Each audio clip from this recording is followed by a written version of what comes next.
পথে গোপেশ গোপিকা কান্ত রাধা কান্ত নমস্তুতে তপ্ত কাঞ্চন গৌরাঙ্গিনী রাধে বৃন্দাবনেশ্বরী বিশ্বভার সুতং দেবী প্রণমামি শ্রীহরি মঞ্চকল্পতরুর্ভাষ্য কৃপা সিন্ধুভ্যেব চ পতিতানাং পাবনেভ্যো সর্ববৈষ্ণবেভ্যো নমো নমঃ। নমো মহাভবায় কৃষ্ণ প্রেম প্রদায়তে কৃষ্ণায় কৃষ্ণ চৈতন্য নামনে গৌরতিষে নমো নমঃ। নারায়ণং নমস্কৃত নরং চৈব নরোত্তমং দেবীং সরস্বতীং ব্যাসং ততো জয়মুদীরয়।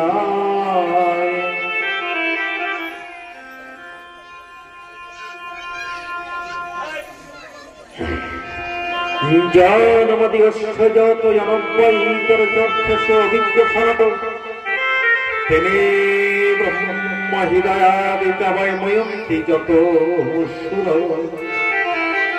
তেজবারি নিধনং যথা বিনিময় যত্র বিসর্গয়মৃষা ধাম্মাসিনা সদানি হস্তকুয়কং সত্যম পারম ধীমহি ধর্মোপযোজিত কৈতব যত্র পরম নির্মত্র শরণম সত্যম দত্তম বাস্তব মন্ত্র বস্তু শিবতম তাপত্রয়োরকম শ্রীমদ্ ভাগবতে মহামহোনিকিতে কিংবা পরাশর সত্যরোধিয়বর্ধূতয়ত্তকিন্তে নিশুসবিতা কনাথ নিগম কল্পতরুর ফলিতম ফলম সুখমূগতম দুতনব সংযত পিবৎ ভাগবতর সময় মুহুরহ রসিকা ভুবি ভাবুকা সচ্চিদানন্দ রূপায় বিশ্বপত্র দেহে তবে তাপত্রয় বিনাশায় শ্রীকৃষ্ণ বয়ম নমো নমঃ। শ্রীকৃষ্ণ বয়ম নমো নমঃ। শ্রীকৃষ্ণ বয়ম নমো নমঃ। জয় জয় শ্রী রাধারমণ জয় জয় শ্রী নবল কিশোর জয় গোপচিতিচর প্রভু জয় জয় মাধন চোর। রাধা তু মেরি स्वामिनी मैं राधा तेरा दास जन्म जन्म महे दियो श्री वृंदावन में बास। बोलिए वृंदावन बिहारी लाल की जय जय।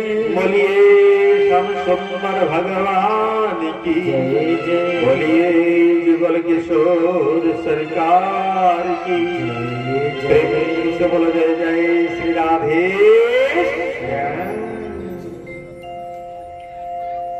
सर्वप्रथम আমি আমার আরাধ্য দেবতা যুগল কিশোরকে আহ্বান করছি, আজ যুগল বিশেষ সেবাজমান আসলে স্থান গ্রহণ করো। তৎপর্যায় সদ্গুরুদেব ভগবানকে আমি আহ্বান করছি, আপনি এসে হৃদয় মন্দিরে বসে হরিকথা কৃষ্ণ কথা ভাগবত কথা আলোচনা করো। স্থান দেবতা, নগর দেবতা, বাস দেবতা, যক্ষ রক্ষ কিন্নর ভূত পিশাচ কীট পতঙ্গ ধরিগণা সবাইকে সাধারণ নিমন্ত্রণ আজকের এই ভাগবত আসরে। জয় জয়। বলিয়ে শ্যাম সুন্দর ভগবান কি জয় জয়। বলিয়ে যুগল কিশোর सरकार की जय जय। से बोलो जय जय श्री राधे।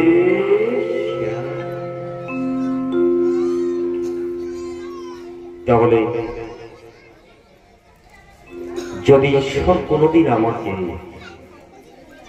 আবার পুনরায় এই ধরাধামে পাঠায় যেন কোনো হরিভক্ত, কৃষ্ণ ভক্ত, গৌর ভক্ত মায়ের গর্ভে জন্ম দিয়ে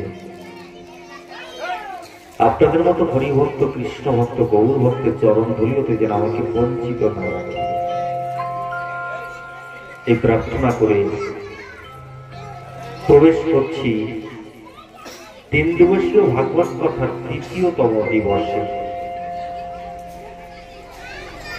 আপনারা কতদিন শ্রবণ করেছিলেন? আমরা খুব দ্রুত বেগে একটু এগিয়ে গিয়েছিলাম, কেন আজকের দিনে, আজকে 2য় দিনে 7ম দিবসের পাঠ হলে পরে বাবা 4র্থ দিবসে ভগবান শ্রীকৃষ্ণের জন্ম হয়। কিন্তু যেহেতু 3 দিবসীয় পাঠ, তাই আমরা 2য় দিনের ঠাকুরের জন্ম উৎসব রেখেছি। অন্তিমে আপনারা ঠাকুরের জন্ম উৎসব দর্শন করতে পারবেন। এবং 3য় দিনে যে রাস উৎসব উপলক্ষে, গতদিন আমাদের রাস উৎসব ছিল, কিন্তু আমাদের এই ভাগবতের অন্তিম দিবসে আমরা রাস উৎসব রাখবো। যদি বলেন কাল রাস উৎসব চলে গেল, আপনি 3য় দিনে রাস উৎসব রাখছেন, রাস শব্দের অর্থ মিলন, ভক্ত ভগবান মিলন। বাবা সব দিনই রাস, তাই না? যাই হোক, আমরা কালকে আগামী দিনে রাস তত্ত্বের ব্যাখ্যায় যাব। এবং সবাই আজ যেমন সবাই সুন্দরভাবে সেজে এসেছেন বাৎসল্য প্রেম ধারায়, আজকের সাজ বাৎসল্য প্রেমের সাজ। কেন ভগবান যখন প্রকট হবে, তাই না, সবাই তাকে বাৎসল্য স্নেহে তাকে ভালোবাসতে হবে।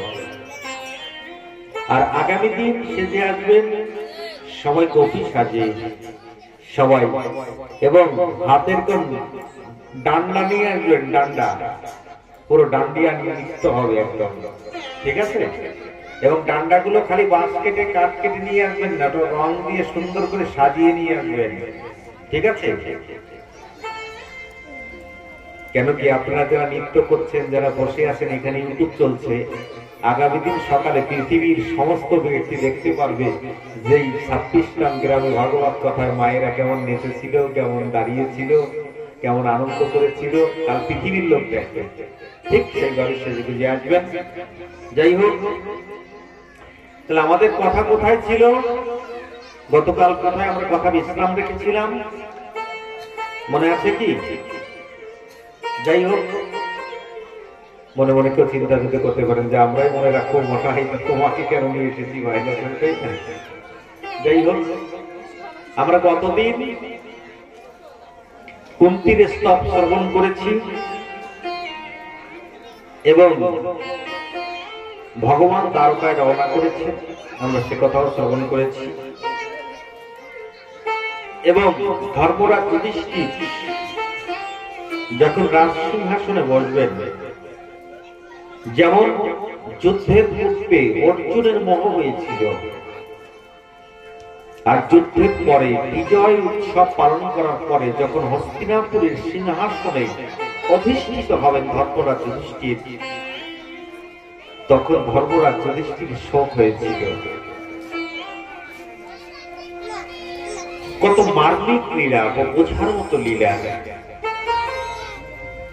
কিন্তু আমরা বুঝতে যদি হৃদয়ঙ্গম করতে ভুল করি যে অর্জুনকে গীতা শোনানোর জন্য ভগবান শ্রীকৃষ্ণ যখন রণাঙ্গনে দাঁড়িয়েছিলেন, অর্জুন সমস্ত রথী, মহারথী, বিশ্বকর্ম, দ্রোণাচার্য, সাধনায় তারা আচার্য, তাদেরকে দর্শন করে হাত জোর করে গাড়িটি ফেলে দিয়ে বললেন, আমি যুদ্ধ করব না।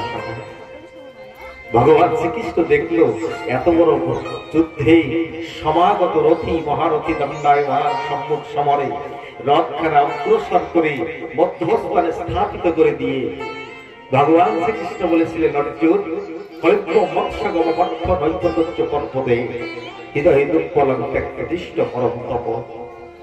ক্লিবের স্বভাব ছেড়ে দাও। ক্লিব শব্দের অর্থ কি জানেন? স্ত্রীলিঙ্গ, পুরুষ লিঙ্গ, তার মধ্যস্থ যে লিঙ্গ থাকে তাকে ক্লিব লিঙ্গ বলা হয়।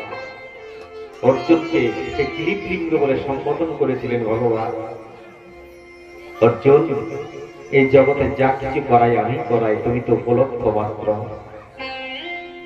অনেক উপদেশ, 18 অধ্যায় গীতা তৈরি হয়েছিল সেই উপদেশে। তৎপশ্চাৎ মোহভঙ্গ হয়ে যাওয়ার পরে তিনি যুদ্ধে ব্রতী হয়েছিলেন। আজ ধর্মরাজের মোহ হলো কখন? যুদ্ধের পরে, যখন সিংহাসনে বসবে। ভাবা যায়?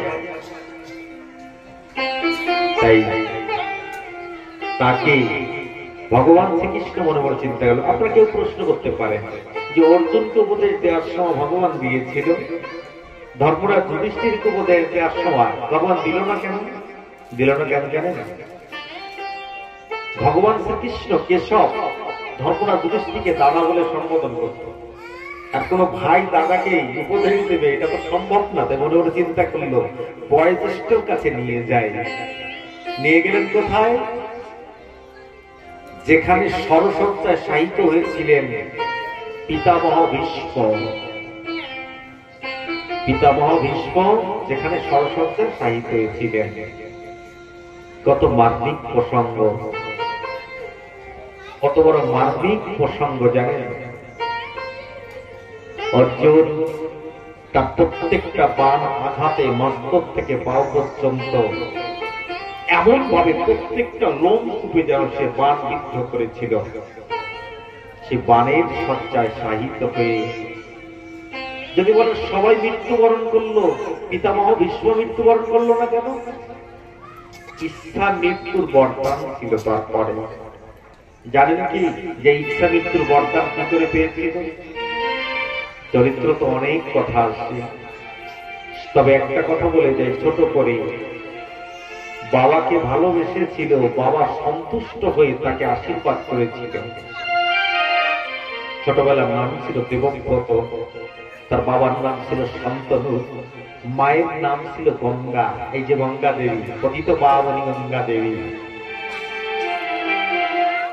এই দেবব্রত বাবাকে ভালোবেসেছিল, সারা জীবনে নিজ অটুট ব্রহ্মচর্যকে রক্ষা করে পিতাকে সন্তুষ্ট করেছিলেন।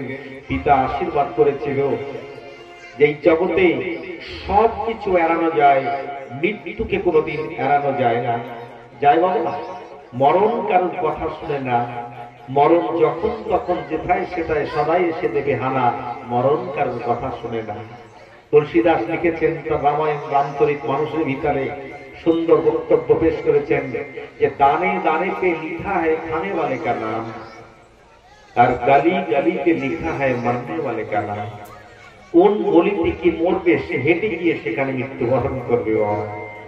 তাই শান্তনু রাজা বলেছিল যে তোমাকে আমি এমন বর দিয়ে যাব, তুমি ইচ্ছা করলে মৃত্যু তোমার সম্মুখে আসবে, আর ইচ্ছা না করলে মৃত্যু তোমার সম্মুখে কোনোদিন জীবনে আসবে না। হলো কি করে?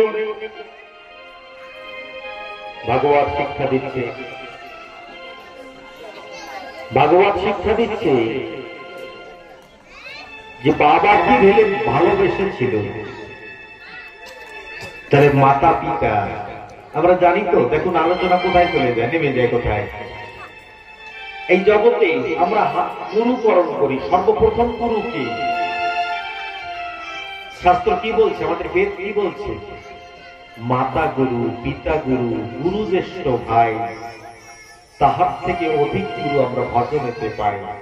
তাহলে যিনি আমার কর্ণকুহরে মন্ত্র দান করেছে তিনি কিন্তু ৪র্থ নম্বরের গুরু, ৪ নম্বরের গুরু।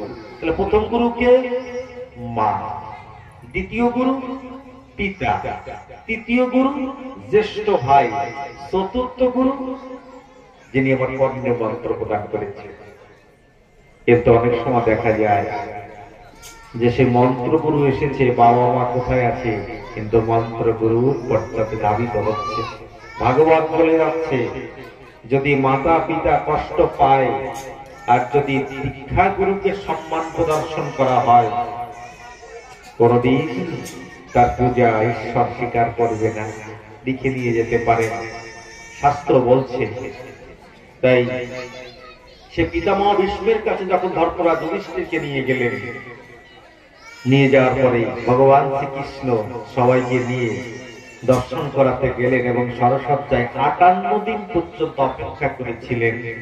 উত্তরায়ণ আর দক্ষিণায়ন, উত্তরায়ণের অপেক্ষায় পৌষ সংক্রান্তির দিনের পরের দিন থেকে উত্তরায়ণ শুরু হয়, আর 58 দিন পরে পৌষ সংক্রান্তি আসবার পরক্ষণে পরের দিন পিতামহ ভীষ্ম ইচ্ছা মৃত্যু বরদান অর্থাৎ ইচ্ছা করলেন তিনি স্বধাম যাত্রা করেছিলেন।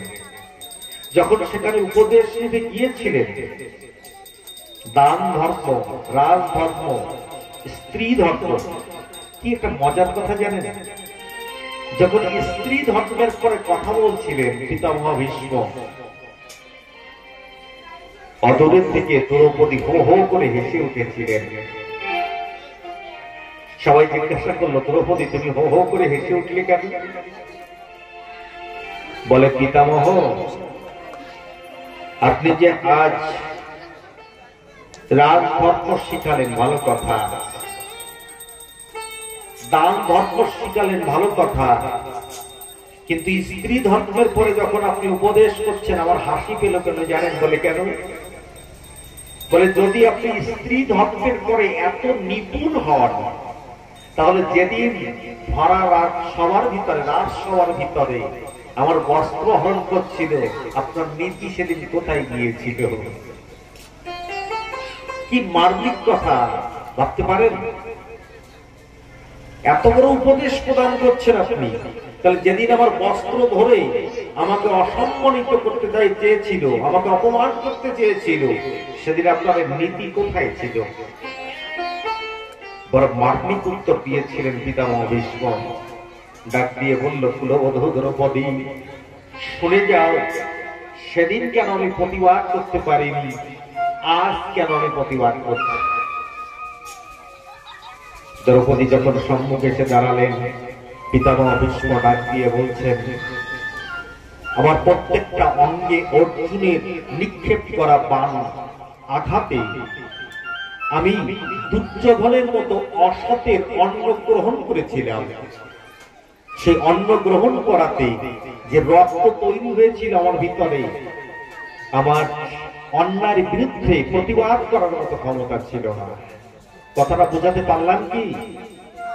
একটু চিন্তার জগতে যাবেন, যদি অসতের অন্নকে গ্রহণ করে, তাহলে ন্যায়কে উঠানোর জন্য, ন্যায়কে সম্মুখ সমরে আনবার জন্য প্রতিবাদ করার মতো ক্ষমতা তার থাকে না। বোঝা গেল? বোঝাতে পারলাম? জানেন, আমার ছোট্ট একটা দৃষ্টান্ত মনে পড়ে যায়। একটা ব্যাগ পাখি, পশু মেরে তাদের জীবিকা নির্বাহ করে।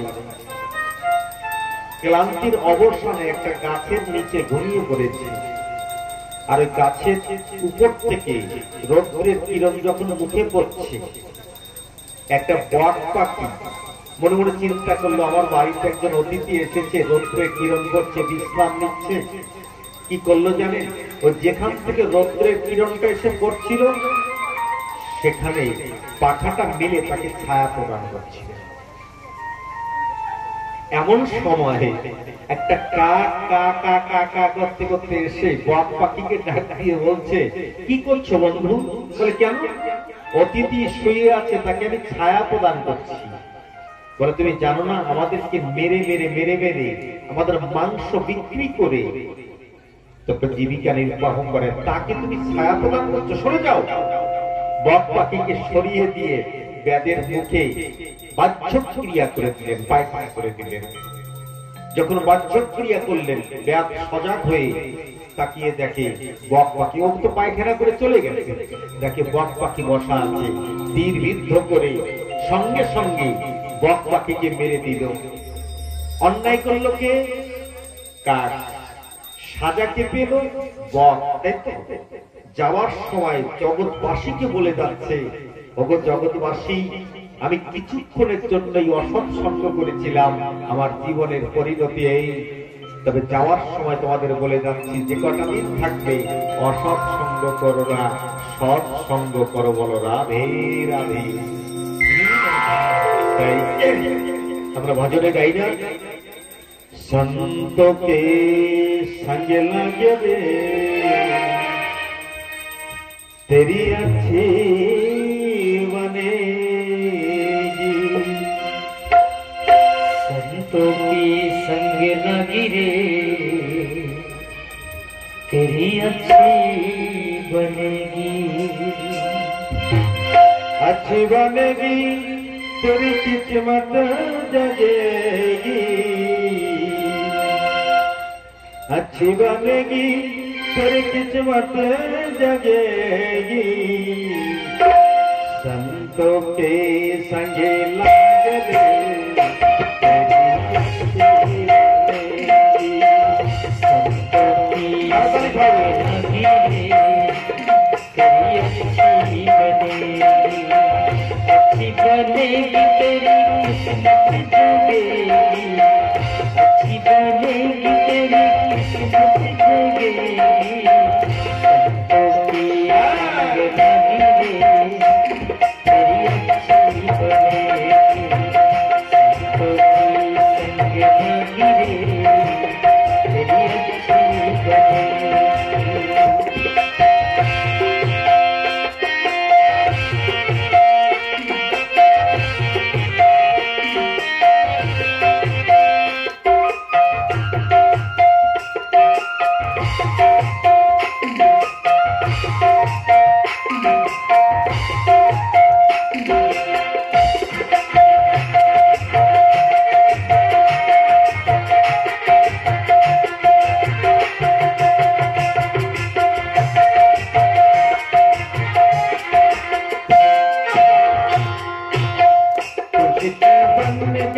कबीरा की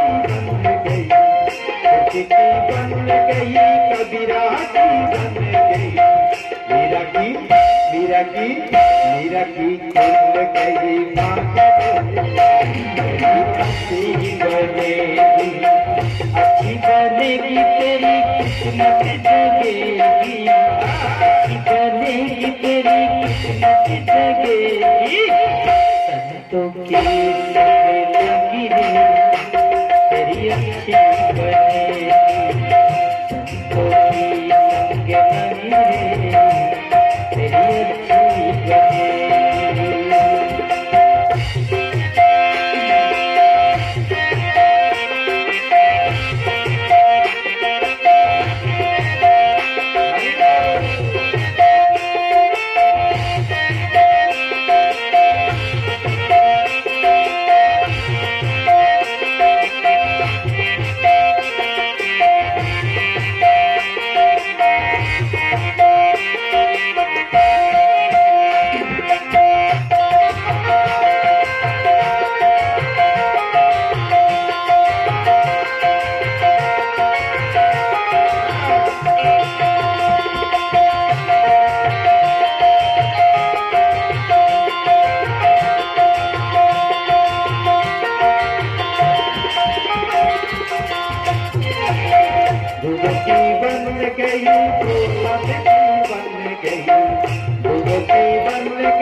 দেখো মনে মনে ভাবছেন যে শুরু কার কার হচ্ছে, আপনারা হয়তো ভজনে গিয়ে যাচ্ছেন। কেমন করে হয়েছিল জানেন? সবরই এত সুন্দরী হয়ে জন্মগ্রহণ করেছিল, সবরীর পুত্র জন্মে এত সুন্দরী হয়ে জন্মগ্রহণ করেছিল যে একবার দেখতো তার নজর ফিরাতে পারত। একটা রাজকন্যার সঙ্গে বিবাহ হয়েছিল, রাজপুরুষের সঙ্গে বিবাহ হয়েছিল। রাজকুমারের সঙ্গে যখন বিবাহ হয়, ঘরের থেকে বলেছিল যে কোথাও তুমি যেতে পারবে না, সবকিছু ঘরে দেওয়া হবে, তুমি ঘরের থেকে বাইরে বেরোতে পারবে না। সারা জীবনে জানেন, এই যে আপনারা যারা এসেছেন, আজ আমাদের সমাজেও কত মানুষ আছে, কত স্ত্রী আছে তার স্বামীকে ভাগবত সভায়, ভক্ত সভায় যেতে দেয় না। আবার কত স্বামী আছে তার স্ত্রীকে পাঠাতে যায় না বলে। শুধু আমাদের ক্ষেত্রে নয়, পুত্র জন্মে শুনে যান সবরই জীবনের কথা। এত সুন্দর হয়ে জন্মগ্রহণ করেছিল, তাই মধ্যবিত্ত অবস্থায় কমসে কম 20 বছর অতিবাহিত সংসার করবার পরে স্বামী তাকে নিয়ে প্রয়াগরাজে গিয়েছিলেন। যখন প্রয়াগরাজে নাভি জলে দাঁড়িয়ে ভগবানকে স্তুতি করছেন, ভগবান তার চোখের জলে স্তুতিতে সম্মুখে প্রকট হয়ে গেলেন। যখন প্রকট হয়ে গেলেন, বলে মা বর চেয়ে নে, আমি তোর ডাকি, তোর প্রার্থনায় সন্তুষ্ট, চেয়ে নে, কি চেয়ে দেবি? বলে আমাকে 2টো বর দিতে হবে, দেবেন তো? বলে হ্যাঁ। বলে আমার প্রথম বর, আগামী জন্মে আমি যদি জন্মগ্রহণ করি, আমি যেন একদম নিচু কুলে গিয়ে জন্মগ্রহণ করতে পারি। বলে মা তথাস্তু। বলে দ্বিতীয় বর? বলে আমার দ্বিতীয় বর, আমি যেন এমন কুৎসিত হয়ে জন্মগ্রহণ করি, আমার দিকে যেন কেউ দেখেন, যেন না তাকায় জীবনে কেউ। কত বড় আবেগ নিয়ে, কেন জানেন? শুধু ভগবানকে ভালোবাসবার জন্য, যে আমি যদি সুন্দরী হয়ে জন্মগ্রহণ করি, আমাকে আবার কোন রাজকুমার নিয়ে যাবে, আমাকে ঘরে বন্দী করে দেবে, আমি ভজন করতে পারবো না। পরবর্তীকালে এই সবরী ভিল খুলে, অর্থাৎ পণ্য জাতি ভিল খুলে জন্মগ্রহণ করেছিল। মাতঙ্গ ঋষির কৃপা পেয়ে ভগবান রামচন্দ্রের সাক্ষাৎ পেয়েছিল, তাই ভজনে গাইছে। কি গাইছে? सबरी की बन गई सुधमा, सबरी की बन गई सुधमा की बन गई, रामचंद्र अनुना गिरे तेरी अच्छी बनेगी तेरी किस्मत जगेगी, अच्छी बनेगी तेरी किस्मत जगेगी, संतों की संग गिरे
सद्गुरुदेव भगवान की बोलो जय जय श्री राधे। हे भक्तमंडলী मातৃमंडলী, সাধু সঙ্গের প্রভাব। আমি একটাই কথা আপনাদের অনুরোধ করে যাব, আপনারা যে মত পথে আছেন না কেন আমার কোনো আপত্তি নেই, কোনো বাধা বিঘ্ন নেই, তবে যে যে অবস্থায় আছেন না কেন অন্তত একটু সাধু সঙ্গ করার চেষ্টা করবেন, এটাই আমি অনুরোধ করে দেব। ভগবান ব্যাসপীঠে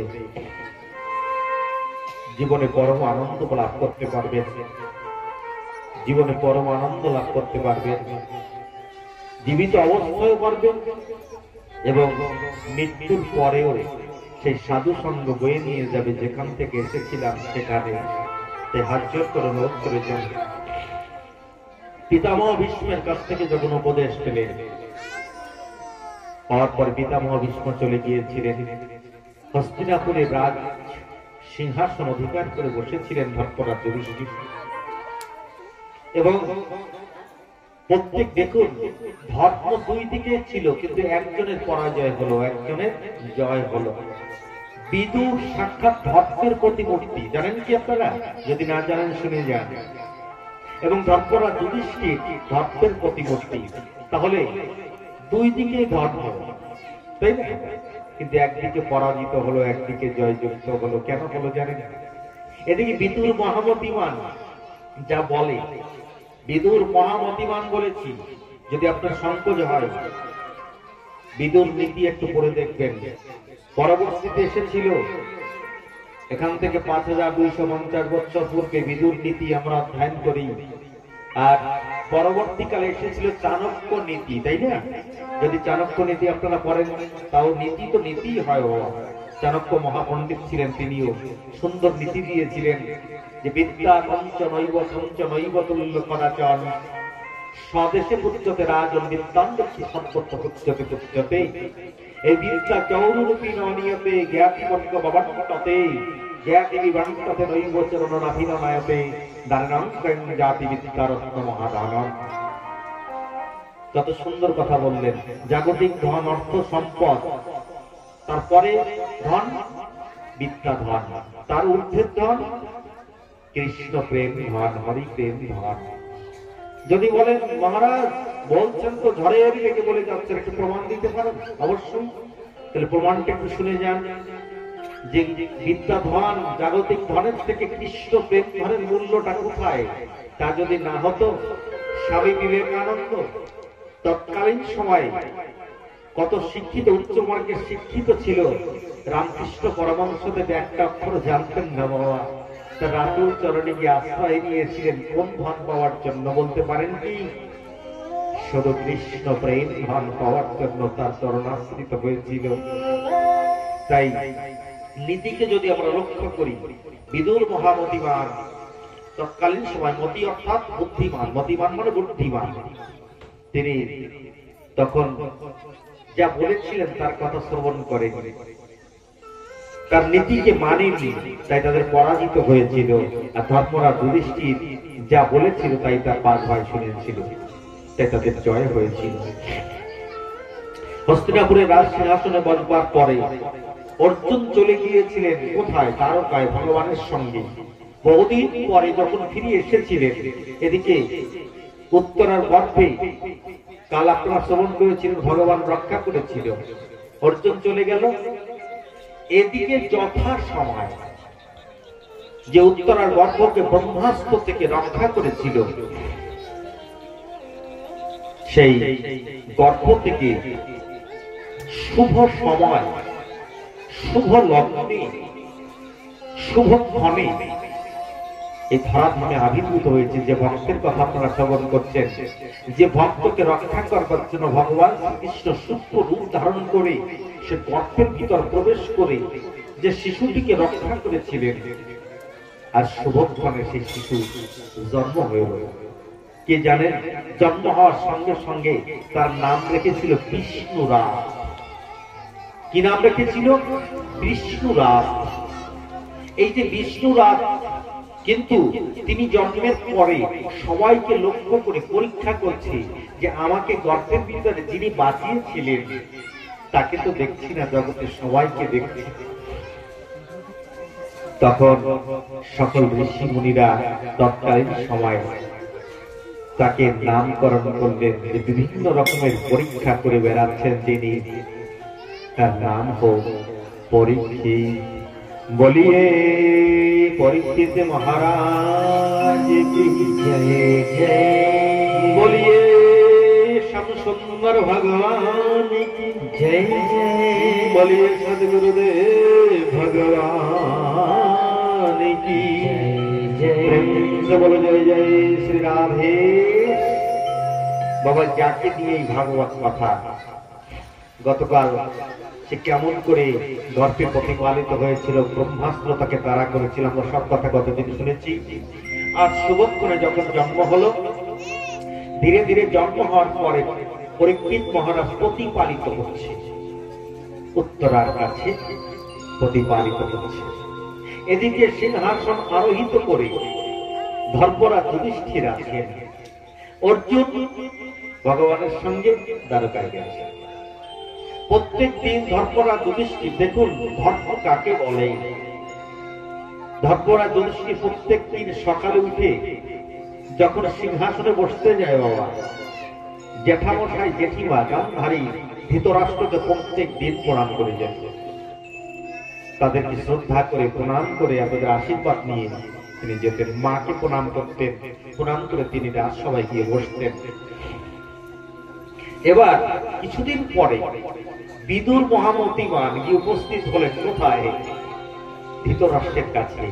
ডাক দিয়ে বলছে, দাদা, যে পাণ্ডবদেরকে তুমি মারবার জন্য এত কৌশল করেছ, তারা কি ভুলে গেছে? তাদের দেওয়া অন্ন প্রত্যেক দিন তুমি সেই অন্ন পেয়ে যাচ্ছ বড় আনন্দের সহিত, আর বলছো আমার ধর্মরাজ যুধিষ্ঠির কত ভালো। তোমার কি একটু লজ্জা করে না দাদা? তুমি এখানে বসে বসে এই অন্ন গ্রহণ না করে তুমি বনের ভিতরে, আসলে তাকে কটূক্তি করতে চাইনি, উদ্দেশ্য হচ্ছে তাকে বৈরাগ্যবান করে ভজনের জন্য প্রবিষ্ট করা। আমাদেরও তাই উচিত, আমাদেরও তাই উচিত। আমাদের ভিতরে 80 বছর 90 বছরের কোন বৃদ্ধ আজও পর্যন্ত যদি আপনি তার অন্তিম সময় দেখতে যান, তখন তিনি বলে, আমার সব রেখে যাচ্ছি, তোমরা একটু দেখো। বলে কিনা বলুন? আমার সব রেখে যাচ্ছি, তোমরা একটু দেখো, আমার ছেলেকে দেখো, আমার মেয়েকে দেখো। যাওয়ার সময় এগুলো হচ্ছে মায়ার কথা। তখন ঈশ্বরের চিন্তা করবে, দাবার দিয়ে তিনি মায়ার কথা বলে যাচ্ছে। এই যে মায়া, তার কারণ প্রত্যেকটা মানুষকে ব্রহ্মচর্য, গৃহস্থ, বানপ্রস্থ, সন্ন্যাস, 4টে বর্ণাশ্রমকে অতিক্রম করতে হয়। প্রথম ব্রহ্ম বিষকে ধরে রেখে গৃহস্থ আশ্রমের ভিতরে প্রবেশ করতে হয়। 25 বছর ব্রহ্মচর্য, 25 বছর গৃহস্থ, 50 বছর হয়ে গেল। 50 বছরের পরে বাবা কারণ চাবিকাঠি ঘরে নিজের কাছে রাখতে নেই, শাস্ত্র বলছে। তাহলে বাকি 25 বছর বানপ্রস্থ। বানপ্রস্থ কাকে বলে?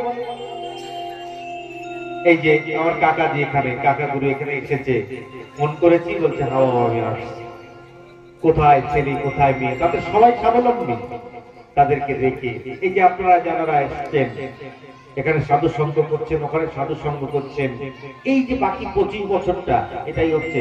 তাহলে 75 বছর পর্যন্ত বানপ্রস্থ, 25 বছর, বাকি 25 বছর সন্ন্যাস। সন্ন্যাস শব্দের অর্থ হচ্ছে বৈরাগ্য। তার মানে গৃহে থাকবো, গৃহ আমার থাকবে না। যদি বলেন এটা কি হয় বাবা, বলছো তো, এটা কি সম্ভব? তার কারণ ঘরের গৃহকর্তা বয়স্ক ব্যক্তি শুয়ে পড়েছে, হঠাৎ অসুস্থ। তখন ডাক দিয়ে বলছে, এই আমার ডান পাশে কে? বড় ছেলে বলছে, বাবা আমি। বলে, আহা তুমি? আচ্ছা। আমার বাম পাশে কে? মেজ ছেলে বলছে, বাবা আমি। বলছে, আমার ডান পায়ের কাছে কে? বলছে বড় বৌমা বলছে আমি। বাম পায়ের কাছে মেজ বৌমা বলছে আমি। বলে, তাহলে তোমরা সব এখানে, তাহলে দোকানে কে? সম্ভব কি? নিজে মৃত্যু সজ্জায় শায়িত, তখনও কে কোথায় আছে দোকানের চিন্তা বাবা। না না, দোকান, ব্যবসা, বাণিজ্য, গৃহস্থ, কর্ম সকল কিছু করতে হবে। আমি গতকাল আলোচনা রেখেছিলাম যে সকল কর্মের পরে আমাদেরকে কর্মর যে কর্তব্য কর্ম আমাদেরকে করে যেতে হবে, আর ঈশ্বরকে ডাকা হচ্ছে অবশ্য কর্তব্য। তার কারণ যার কাছ থেকে আমরা এই জগতে এসেছিলাম, আবার যার কাছে আমাদেরকে পৌঁছাতে হবে, তাই অবশ্যম্ভাবী তার কথা আমাদেরকে মেনে চলতে হবে। এই কটূক্তি করেনি, কি বললেন, তাকে বনে পাঠানোর জন্য ধৃতরাষ্ট্র গান্ধারী বনে চলে গেলেন। ধর্মরাজ যুধিষ্ঠির দেখলেন যে তারাও বন গমন করেছেন। এমন সময় এদিকে উত্তরাখণ্ড যে সন্তান পরীক্ষিত, তিনি তো প্রতিবাহিত আছে, ধীরে ধীরে ধীরে ধীরে বড় হতে চলেছে। বহুদিন পরে অর্জুন দ্বারকা থেকে ফিরে এসেছে। যখন অর্জুন দ্বারকা থেকে ফিরে এসেছেন, ফিরে আসবার সঙ্গে সঙ্গে মলিন অবস্থায়, মুখটা ভার করে, অন্ধকার করে, অপ্রসন্ন অবস্থায় তার দাদাকে এসে নমস্কার দিয়ে মৌন অবস্থায় বসে আছেন অর্জুন। ওই হস্তিনাপুরের সিংহাসন থেকে ধীরে ধীরে ধর্মরাজ যুধিষ্ঠির নেমে এসে অর্জুনকে ডাকিয়ে বলছে, অর্জুন, দ্বারকায় সবাই কুশলে আছে তো? সকল মহিষীগণ, আমার ভগবানের সমস্ত মহিষীগণ, তারা সবাই কুশলে আছে? দ্বারকাবাসী সবাই কুশলে আছে তো? যত জিজ্ঞাসা করছে অর্জুন, তত মস্তক অবনত করে চোখের থেকে জল জলে ধরে ধরে ধরে ধর্মরাজ দৃষ্টি বলল, আমি বুঝতে পারছি না ভাই, তুই এমন কেন করছিস? হাউ হাউ করে কেঁদে পড়ে ধর্মরাজ যুধিষ্ঠিরের চরণ যুগল জড়িয়ে ধরে বলছে, যার কৃপায়, যার ছত্র ছায়ায় এত বড় মহাভারতের যুদ্ধ উত্তীর্ণ করে বিজয় গৌরব পতাকা নিয়ে আমরা এসেছি, সেই ভগবানের ধরাধামে নেই। জাগতিক জগতের লীলা সম্পাদন করে প্রভু সুন্দর আমার সাধারণ সমস্ত চলে গেছে।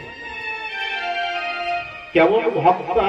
গতকাল কুন্তি দেবীর কথা আপনাদের সম্মুখে তুলে ধরেছিলাম।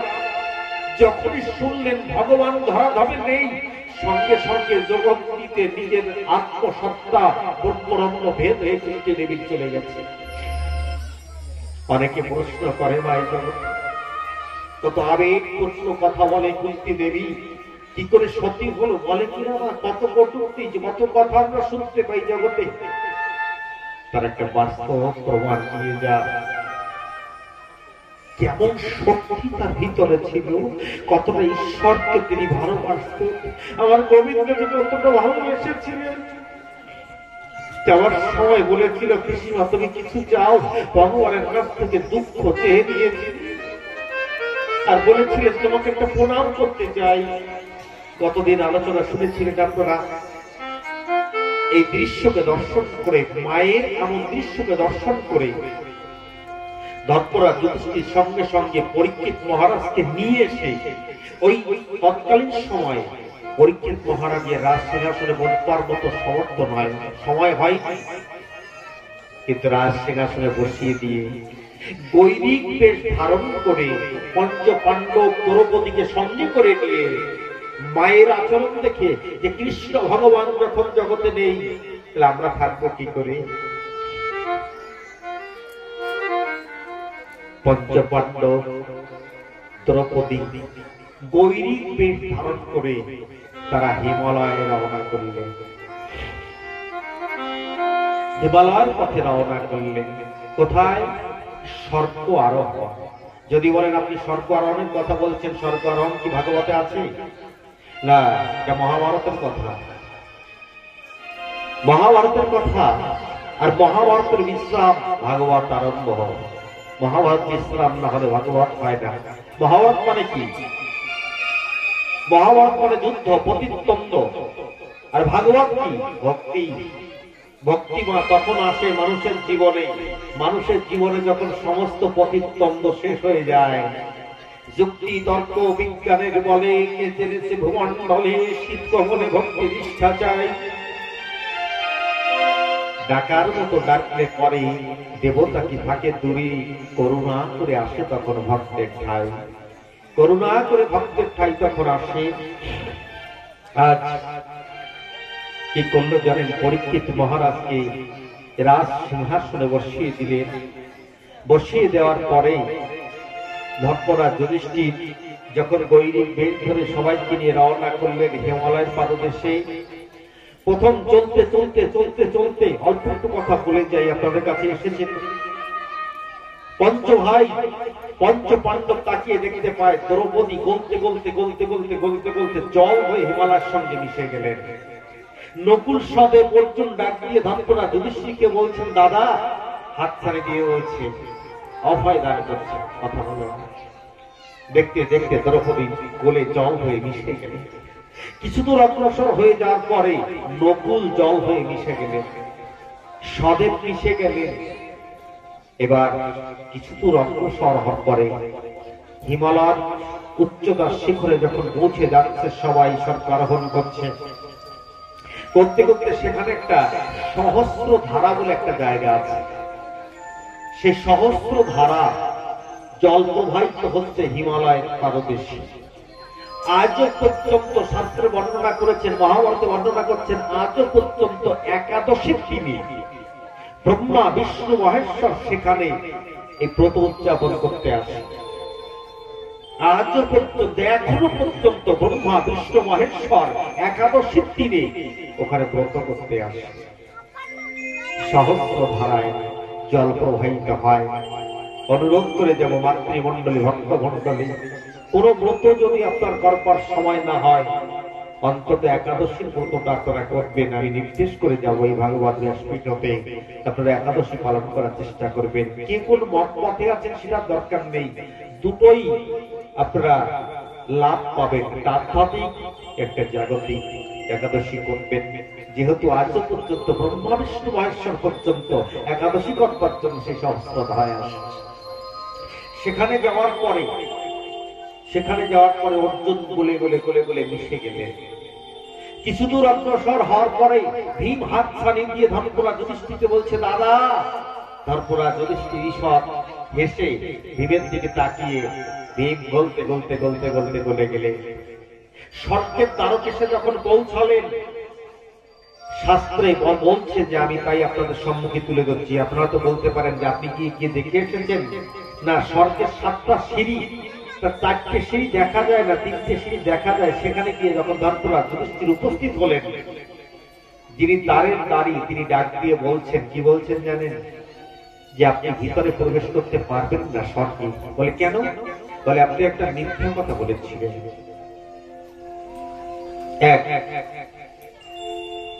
বলে এই মিথ্যা কথা বলার জন্য আমি ভিতরে প্রবেশ করতে পারবো না। বলে না, আর যদি আপনি যান, আপনার সঙ্গে একটা কুকুর আছে, এই কুকুরের জন্য আপনি ভিতরে যেতে পারবেন না। ধর্মরাজ যুধিষ্ঠির হাত জোর করে বলল, আমার জীবনে যদি কোনো পুণ্য থাকে, আমি সমস্ত পুণ্য একত্রিত করে এই কুকুরকে অর্পণ করছি। আমি স্বর্গ আরোহণ করতে চাই না, কুকুর স্বর্গ আরোহণ করুক। সঙ্গে সঙ্গে ধর্মরাজ ধর্মের রূপ ধারণ করে ধর্মরাজ যুধিষ্ঠিরকে আশীর্বাদ করলো, ডাক দিয়ে বলল, তুমি ধর্মপুত্র, তুমি আমারই পুত্র। আমি প্রত্যেকটা ক্ষণে ক্ষণে তোমার সঙ্গে আমি ছিলাম। আমি লক্ষ্য করে দেখেছি প্রত্যেকটা মুহূর্তে তুমি ধর্মকে প্রতিপালন করে চলেছ। তোমার জয় হোক, তোমার মঙ্গল হোক বলে তাকে আশীর্বাদ করে গেলেন। যখন বলল তুমি একটা মিথ্যা কথা বলেছিলে, প্রথম তোমাকে নরক দর্শন করে আসতে হবে। মাগো, একটা মিথ্যা কথা বলাতে যদি নরক দর্শন করতে হয়, স্বর্গে যদি না যাওয়া যায়, আমরা তো সকাল থেকে সন্ধ্যা পর্যন্ত সারাদিন মিথ্যা কথা বলতে থাকি। বলে কিনা বলুন? তবে তার উপায়টা বললেন, ভাগবত সিদ্ধান্ত দিচ্ছে। মনে মনে ধর্মরাজ যুধিষ্ঠির মনে মনে চিন্তা করছে, হে কেশব, হে গোবিন্দ, আজ যদি তোমায় পেতাম, ওই ধর্মক্ষেত্র অর্থাৎ মহাভারতের যুদ্ধে যে মিথ্যা কথাটা বলেছিলাম সেটা আমার জন্য বলিনি, তুমি আমাকে শিখিয়ে দিয়েছিলে তাই বলেছিলাম। তখন নরকে যখন গেলেন না, সেই নরকের ভিতরে গিয়ে দেখে যাকে মনে মনে ভাবছে যে প্রশ্নটা করব, সে ভগবানকে সব সেই নরকে বসে বসে মুস্কি মুস্কি হাসছে। তারপর যুধিষ্ঠির গিয়ে ডাক দিয়ে বলছে, কেশব, যদি আমাকে নরক দর্শন করালে, আমাকে দিয়ে তুমি তো মিথ্যা কথা বলে তুমি আমাকে নরকে নিয়ে এসেছো। তখন ভগবান শ্রীকৃষ্ণ ডাক দিয়ে বলল, দাদা, আমি আপনারা গীতা অধ্যয়ন করে দেখবেন, প্রথম অর্জুন বিষাদ যোগের প্রথম শ্লোক, ধর্মক্ষেত্র কুরুক্ষেত্র সমবেতা যুৎসব মামক পাণ্ডবচ্চাইব কিম উৎপত্ত সঞ্জয়। ধর্মক্ষেত্র কুরুক্ষেত্র, তাই না? তাহলে কুরুক্ষেত্র ধর্মক্ষেত্র হলো কি করে আমরা জানি তো? যদি না জানি তাহলে ভাগবত পাঠ থেকে শুনে যান। ওই বংশে কুরু মহামতিবান বলে একজন রাজা ছিল। সে কুরু মহামতিবান রাজা যখন সাধনা করেছিলেন, তখন তার সাধনা সন্তুষ্ট হয়ে ভগবান এসেছিল, তখন তিনি দুটো বর প্রার্থনা করেছিলেন। কি? যেমন প্রথম বর এই কুরুক্ষেত্রে যেন ধর্মক্ষেত্রে পরিবর্তিত হয়। দ্বিতীয় বর, এখানে যদি কেউ মৃত্যুবরণ করে সে যেন স্বর্গ প্রাপ্ত হয়। তাহলে ওনারা যা অন্যায় করেছে তাতে স্বর্গ কেউ পায় না। তবে তোমার মতো একজন বৈষ্ণব, তোমার মতো একজন ভক্ত, আমি একটা মিথ্যা কথা কারণ না থাকলে তো সে নরকে আসে না। তাই তোমাকে আমি একটা মিথ্যা কথা বলিয়েছিলাম, অসত্যম হত ইতি গজ। এই কথাটা বলিয়ে তোমাকে কিছুক্ষণের জন্য নরকে নিয়ে এসেছি। কেন জানো? তোমার মতো একজন বৈষ্ণব, তোমার মতো একজন ভক্ত দর্শন করে এই কৌরব বংশ যারা নরকে এসেছে তারা তোমাকে দর্শন করে স্বর্গ প্রাপ্তি হবে। বলো রাধে রাধে রাধে রাধে। বোঝা যায়? এই জন্য আমরা ভক্ত দর্শন করি, বৈষ্ণব দর্শন করি, সাধু দর্শন করি। যদি বলেন যে বাবা সাধু দর্শন করি, কত তো সাধু এই জগতে আছে, তাদের কথা শুনলে সাধুর প্রতি ভক্তি থাকে না, মনে আসে কিনা বলুন? তবে একটা কথা শুনে যান, ছোট্ট একটা ঘটনা আপনাদের সম্মুখে তুলে ধরবো, তারপরে আমরা আবার প্রসঙ্গের দিকে যাব। এই যে সাধু চিনবেন কি করে, সাধু কি করে হয় জানেন? একটা গ্রামে 25টা পরিবার আছে। 25টা পরিবার থাকলে 24টা পরিবার চুরি করে ডাকাতি করে তারা জীবিকা নির্বাহ করে। কিন্তু একটা পরিবার আছে মস্তক মুন্ডন করে দাঁত সঙ্গে তিলক দিয়ে রাধা গোবিন্দের সেবায় তৎপ হয়ে থাকে সদা সর্বত্র। এই যে 24টা পরিবার থাকে, তার যে ডাকাতের যে সর্দার আছে, সে যখন ডাকাতি করতে যায় 4 জনকে পাহারা দিতে রেখে যায়। হঠাৎ করে একজনের শরীর অসুস্থ হলো, ডাকাতের সর্দার ডাক দিয়ে বলল, যাও ওই গ্রামে যে বৈষ্ণব আছে, আর ওই বৈষ্ণবকে নিয়ে